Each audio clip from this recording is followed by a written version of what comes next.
Namaste astu Bhagavan Vishveshwaraya Mahadevaya Triyambakaya Tripurantakaya Trikagnikalaya Kalagni Rudraya Neelakanthaya Mrityunjayaya Sarveshwaraya Sadashivaya Shriman Mahadevaya Namaha. That is Shiva. My paper describes the sweep of Shiva consciousness across Bharat through temple sculptures, bhakti literature, poetry, musical forms, dance and theatre. These are the skeletal iron grids which has upheld the steady faith, the strong steady faith in Shiva for centuries. In this brief presentation, I will touch upon each of these arts. The PowerPoint presentation is just for illustration, and I thank Indica and Bharat Adhyayan Kendra for the opportunity to participate in this seminar. Kings and temples. The Chola kings were Shiva devotees, and they built many magnificent temples dedicated to Shiva. The sculptures were created to educate, invoke piety and awe in lay devotees. The sculptures were poetry and Puranic literature carved in stone for posterity. The temple idols and the bas-relief sculptures on the panels were proof of the sophistication of the culture and civilization of our society down the ages. As early as 2000 years ago, Shiva temples dotted the entire Bharat from Kedarnath in Uttarakhand to Rameshwaram at Land's End of the peninsula. There are 12 Jyotirlingam temples and 5 Panchabhuta temples, temples dedicated to Shiva which loomed all over the country. This was the evidence of the massive following of this supreme divinity. Week-long annual festivities were held for artists to perform. Theatrical dramas were performed by male actors. Every temple included a performance area where the spectators sat in front of an elevated stage. Temple doors, pillars, and bas-relief sculptures in Shiva temples like Chidambaram display dance postures. Bhakti literature. Bhakti is a personal affection one feels for a deity. It elevates the notion of spiritual consciousness, encouraging the pursuit of knowledge and increasing yearning for closer contact with the Supreme. This yearning leads to expressing itself in traditions like literature, temples, and as an outreach, performing arts. Saints and seers were aggressive and progressive pathbreakers who showed the way. Each expression of devotion leads to another, and all are intertwined to build this enormous offering of devotion. The notion of bhakti found expression in intellectual, literary, carvings, murals, and performing arts. Kashmir, the sacred land of Shiva, saw enlightened philosophers like Somadeva, Vasugupta, Kalata Bhatta, Abhinavagupta, who brought to light ancient texts, and their work came to be known as Kashmiri Saivism. Lal Ded became a mystic yogini. She took sannyas from a Shaivite guru called Shed Bayu, and she spread the teachings of the Trika Saivism in Kashmir through her sayings or vak. Her vaks became popular among the lay devotees and village folk who could now understand the simple words of the vak which cloaked esoteric truths. Adi Shankaracharya, a young poet saint, established 4 mutts or monasteries who would uphold and preach the dharma of Shiva consciousness. Traveling on foot 4 times around the country, he sanctified Sringeri in the south, Dwaraka in the west, Jyotirmath in the north, and Puri in the east. He composed many Sanskrit odes which are popularly sung till today. Now, 63 Nayanars wrote inspired poetry on their visit to the Shiva temples. Their musical works are called Tevarams, which recorded the origin of 276 temples, the name of the deities, the legends about the sacred tank, about the sacred tree, the location, and so on. Nandanar, a field laborer, is barred from going to the temple at Tirupankur. As an outcast, he is not permitted to enter the temple, but desperately wants to have just a glimpse of the Shivalingam. A huge Nandi sits on the way, blocking the way. Next. As the huge Nandi, he pleads to Shiva's vehicle to move just an inch so that he can get a direct view. Faith can move stones. We see even today that the Nandi has moved to the right, giving a clear view from the street to the lingam. This poignant story has been described by the musician-composer Gopalakrishna Bharati in his Tamil Natakam, Nandanar Charitra. The poets celebrated their connection with Shiva as a child, a father, a mother, a friend, or lover.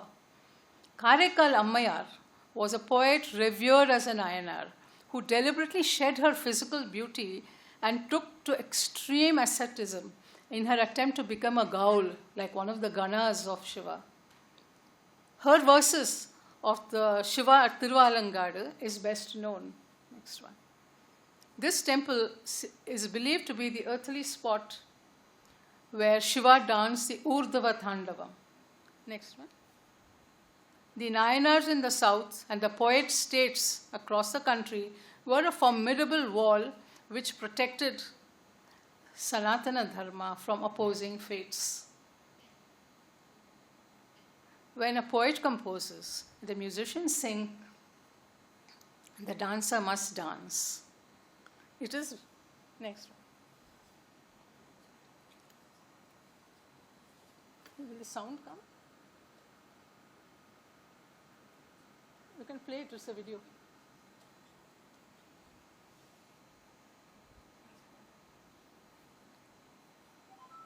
This is a Tevaram called this thing. I don't think the sound is going to come.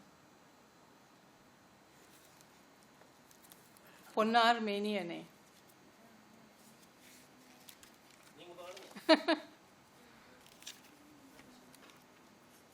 This is only a very short clip, so you can play this thing. No, just play the video. The symbol is not coming up. So Okay, doesn't matter. No, I've given a pen drive also. Video, you get that play. It's there.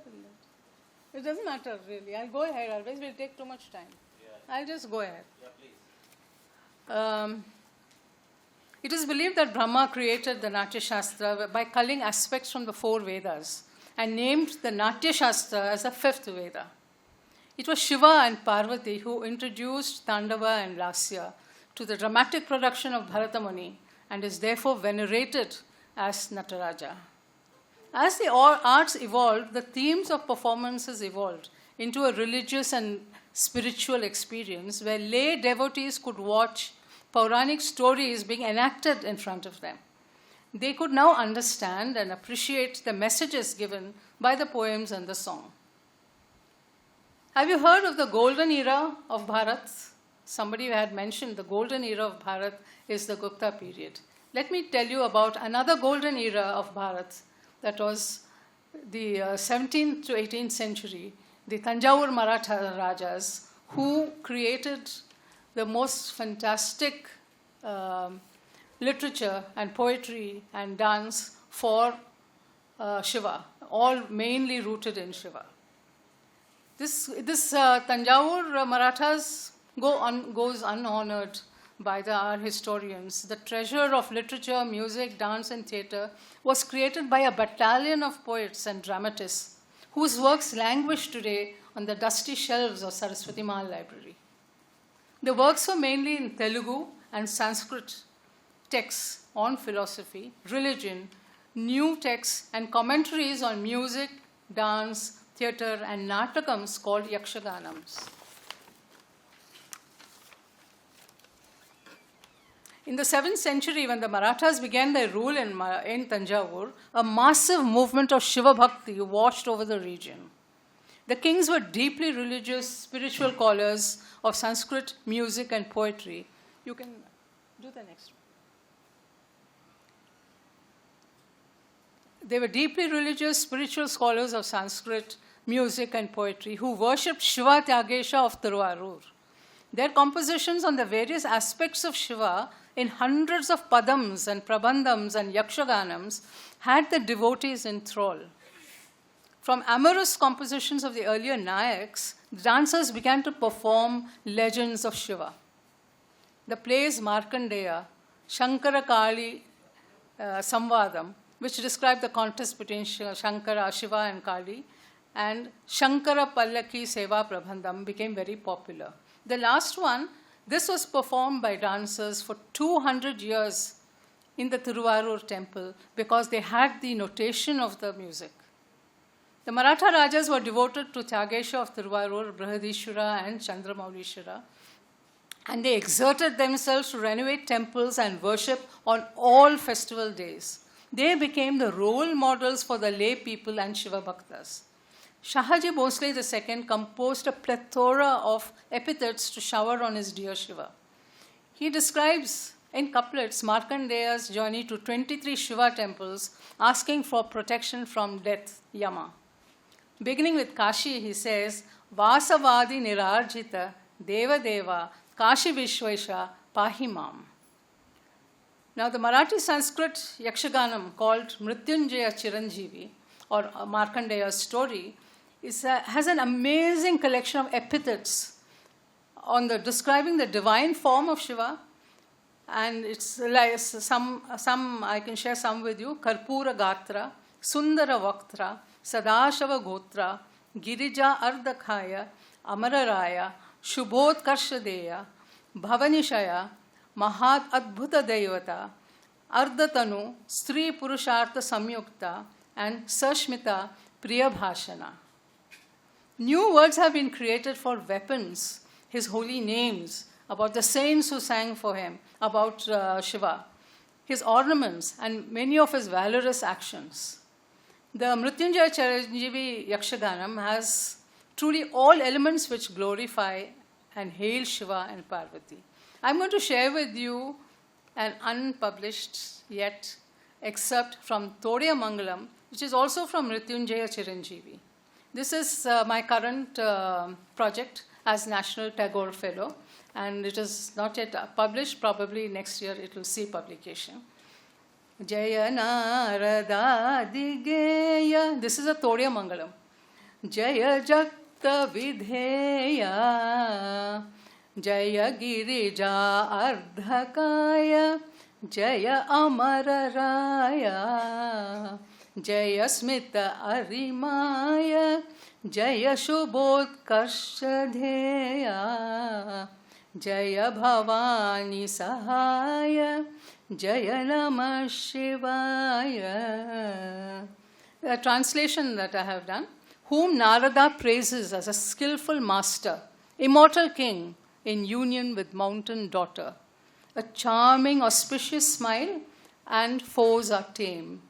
Let us live protected by chanting Shiva's name. Shahaji would never have his meals until the service of Shiva Tyagesha temple at Tiruvarur is completed. A relay of bells would ring from the temple, and when the last bell rings at the palace, he will sit down for his meal. Each of the 12 prominent Tanjavur Rajas contributed towards Bharatiya culture, literature and arts and deserved to be called the golden age of Bharat.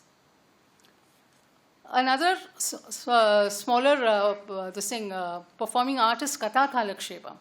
While storytelling by Bhagavatas are called Katha Kalakshepam, it was an established art in Tanjavur, the Maratha influence transformed it into a musical art, with instruments, rhythms, and abhinaya or expression.